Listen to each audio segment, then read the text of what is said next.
Welcome to our channel. Today we how to backup AWS DynamoDB tables using backups and PITR step by step clearly.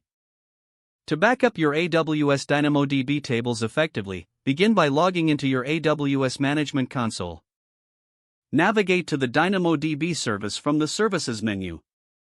Select the table you wish to backup from the list of tables displayed. To create a backup, click on the Backups tab located within the Table Details pane. Then, click on the Create Backup button.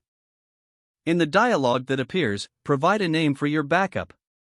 Review the details, and then click the Create button to initiate the backup process.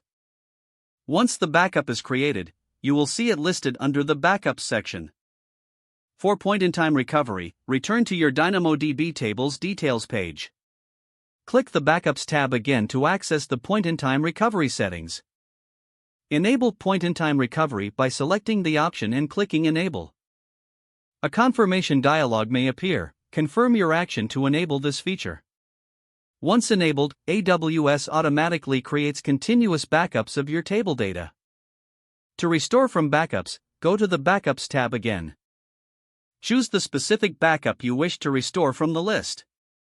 Click the Restore button associated with the selected backup. Follow the prompts to specify the new table name for the restored data. Review the settings and finalize the restore process by clicking the Restore button. Monitor the status of the restoration in the DynamoDB console until it is complete.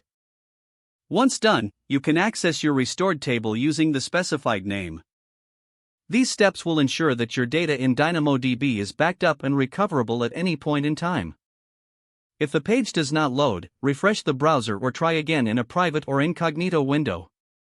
Make sure you are using the correct email address, then retype it carefully to avoid small typos. If your password is not accepted, use the reset option and create a new strong password you can remember. Check your spam folder for verification or security emails, then complete any requested confirmation steps. Enable two-factor authentication if available to improve account security and reduce unauthorized access risk. After signing in, review your profile details so your contact information and settings are accurate and current. If you see an error message, note it down and try again after restarting your device and internet connection. Don't forget to like this video and subscribe to our channel for more step-by-step tech guides.